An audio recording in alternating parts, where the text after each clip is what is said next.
اور اسٹیٹ کو بھی اس چیز کی اجازت نہیں ہے کہ وہ سٹیزنز کے سرٹین اسپیکٹ آف لائف میں مداخلت کرے۔ تو یہاں پر جو رائٹ ٹو پرائیویسی ہے اور ڈگنیٹی ہے، یہ آرٹیکل نمبر 14 میں ہمارے کانسٹیٹیوشن میں لکھی گئی ہے، اور آرٹیکل 14 اس چیز کی گارنٹی دیتا ہے سٹیزنز کو کہ ان کی جو رائٹ ٹو پرائیویسی ہے، رائٹ ٹو لبرٹی ہے، وہ کبھی وائلیٹ نہیں ہوگی۔ تو یہی ساری چیز جب ہم ایک دوسرے کے ساتھ کنورسیشن کرتے ہیں فون کے اوپر، تو یہ رائٹ ٹو پرائیویسی میں آتی ہے۔ تو ان کو ٹیپ کرنا یہ کانسٹیٹیوشن کے آرٹیکل 14 کے خلاف ہے۔ اب یہاں پہ دوستو ایز این ایگزامپل ہم بات کرتے ہیں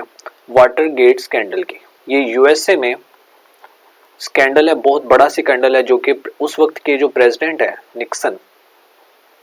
ان کے خلاف ہوتا ہے 1972 سے لے کے 74 تک،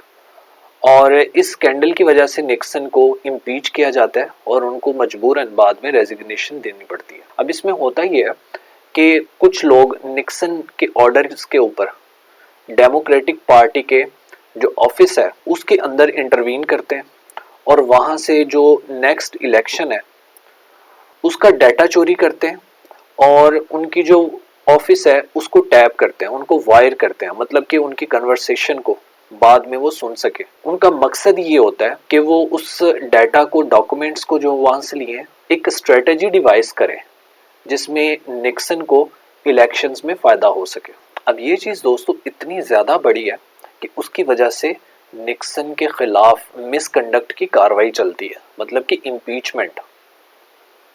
سینٹ کی طرف سے کی جاتی ہے، ٹھیک ہے، اور اس سے پہلے ہی نکسن ریزائن کر دیتا ہے۔ تو کسی بھی ڈیموکریٹک سٹیٹ میں اس چیز کی اجازت نہیں ہوتی کہ وہ کسی کو بغیر اس کی اجازت وائر کرے، اور اس کی اجازت کے بغیر اس کی کوئی ویڈیو بنے یا غلط استعمال کیا جائے۔ دوستو ہم آج اس فلسفی کے بارے میں بات کرتے ہیں جس کی وجہ سے کانسٹیٹیوشن ہمیں پروٹیکشن دیتا ہے، ٹھیک ہے، کہ کیوں کسی کی رائٹ ٹو پرائیویسی کو وائلیٹ نہیں کیا جا سکتا، اور یہ ایک ان ایلینیبل رائٹ ہے۔ اس کا مطلب یہ ہوتا ہے اس رائٹ کو کسی بھی شخص سے جدا نہیں کیا جا سکتا، یہ اس کا پرائم رائٹ ہے، اور یہ یونیورسل رائٹ کے اندر شامل ہوتا ہے، ٹھیک ہے۔ تمام دنیا میں جو یونیورسل رائٹ ہیں جو ہر شخص کو اس کی پیدائش کے ساتھ، برتھ کے ساتھ حاصل ہوتا ہے، جیسے لائف کا، جیسے پراپرٹی کا رائٹ ہے، جیسے لبرٹی کا رائٹ ہے۔ اب لبرٹی کا رائٹ تب تک ایکسرسائز کیا جا سکتا ہے جب اس لبرٹی کی وجہ سے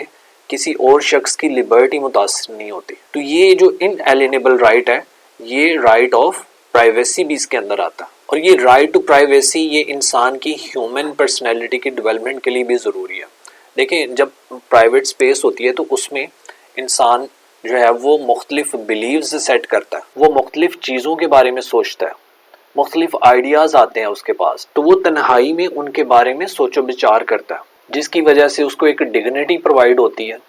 اور انر پیس اپنی پرائیویٹ سپیس میں اس کو حاصل ہوتا ہے۔ اب کچھ ایسے رائٹس کے بارے میں بھی ہم بات کرتے ہیں جو کہ رائٹ ٹو پرائیویسی کے ساتھ جڑے ہوئے ہیں، ٹھیک ہے، جیسے رائٹ ٹو لائف ہے، اس کی جو لبرٹی ہے، ان کی جو گارنٹی ہے وہ پاکستان کا کانسٹیٹیوشن پرووائڈ کرتا ہے، اور اس میں بھی اسپیسیفکلی آرٹیکل 9 اس کے بارے میں ڈسکس کرتا ہے، اور آرٹیکل 9 سٹیزنز کو ان آتھرائزڈ وائلیشن کے خلاف فریڈم دیتا ہے اور ان کے رائٹس کو پروٹیکٹ کرتا ہے۔ نیکسٹ ہم ایپکس کورٹ کے کچھ ججمنٹ کے بارے میں بات کرتے ہیں، اور جو جسٹس صاحبان نے مختلف کیسز میں کچھ سال پہلے جو آبزرویشنز دی ہیں ان کے بارے میں بات کرتے ہیں۔ ان میں پرومیننٹ چیز جو سلیم اختر صاحب نے کہا کہ اگر کوئی شخص اس طرح کا کام کرتا ہے کہ کسی کی پرائیویٹ سپیس میں انٹروین کرتا ہے تو اس سے وہ جو نیشن ہے اس کا سر شرم سے جھک جاتا ہے۔ اور ایک اور کیس میں ایپکس کورٹ نے یہ کہا کہ اگر اسٹیٹ بغیر کسی پبلک انٹرسٹ کے کسی کی زندگی میں مداخلت کرتی ہے اور وہ اس طریقے سے کہ اس کی پرائیویٹ سپیس کو وائلیٹ کرتی ہے تو یہ اصل میں گارنٹی آف لائف، لبرٹی اور ڈگنیٹی کے خلاف ہے جو کہ ہمارا کانسٹیٹیوشن ان کو پرووائڈ کرتا ہے۔ تو یہ کورٹس کی طرف سے بھی مختلف ججمنٹ اور کیسز میں اس طرح کی جو پریکٹسز ہیں اس کو ہائیلی ڈسکریج کیا گیا ہے، اور یہ ہماری جو سوسائٹی ہے اس کے مورالز کے بھی خلاف ہے۔ اب بالکل ایسا نہیں ہے کہ کوئی جو لا انفورسمنٹ ایجنسی کے لوگ ہیں وہ کسی کو وائر نہیں کر سکتے، بٹ ویڈیو کبھی بھی نہیں، مطلب آپ کسی شخص کے تنہائی کے معاملات ہیں اس میں ویڈیو بنائیں تو یہ بالکل بھی نہیں کیا جا سکتا۔ کوئی کرتا ہے تو اس کے بارے میں بھی پروسیجرز ہیں، اس کے بارے میں آپ کو کورٹ سے پرمیشن لینا پڑتی ہے، اور اپنا کیس پٹ اپ کرنا پڑتا ہے کہ آپ یہ کیوں کرنے جا رہے ہیں. جب کورٹ آپ کے آرگومنٹ سے سیٹسفائی ہے تب پھر وہ آپ کو اجازت دیتا ہے کہ آپ کس قسم کی ٹیپنگ کر سکتے ہیں. اور اس چیز کی اگزامپل آپ یہ دیکھ لیجئے کہ ایکس آرمی چیف نے الیجڈلی یہ چیز قبول کی ہے کہ جب بھی وہ پرائم منسٹر کے ساتھ ملتا تھا تو وہ ان کی کنورسیشن کو ٹیپ کرتا تھا. تو یہ اتنی زیادہ خطرناک چیز ہے کہ مطلب اب آرمی چیف کا یہی کام رہ گیا. اب یہ اس طرح کی حرکتیں کی کیوں جاتی ہیں, اس کا کیا پرپز ہے, اس کے بارے میں بات کرتے ہیں. تو اس میں جو سر فہرست پرپز ہو سکتا ہے وہ ہوتا ہے بلیک میلنگ کا, تاکہ کسی شخص کو ٹیپ کر کے اس ریکارڈ کو محفوظ کرے اور پھر جب وقت آئے تو اس کو بلیک میل کر کے اپنے جو ریکوائر ایجنڈا ہے, پولیٹیکل ایجنڈا, اس کو سیٹ کیا جا سکے, اپنے مقاصد کو حاصل کیا جا سکے اور اس کو کورسو طریقے سے دبایا جا سکے, اس کی آواز کو دبایا جا سکے. اور جہاں پہ بھی یہ ہوتا ہے اس کا مطلب ہے کہ وہاں پہ کوئی رول آف لا نہیں ہے. جو لوگ بھی یہ کرتے ہیں وہ لا کو وائلیٹ کرتے ہیں, ان کو کانسٹیٹیوشن کی سپریمیسی کا بالکل خیال نہیں رہتا اور وہ اپنے آپ کو لا سے اوپر سمجھتے ہیں. اور اگر ایسا ہو کہ کچھ لوگ لا سے اوپر ہیں تو وہاں پہ ٹوٹلیٹیرینزم کی رجیم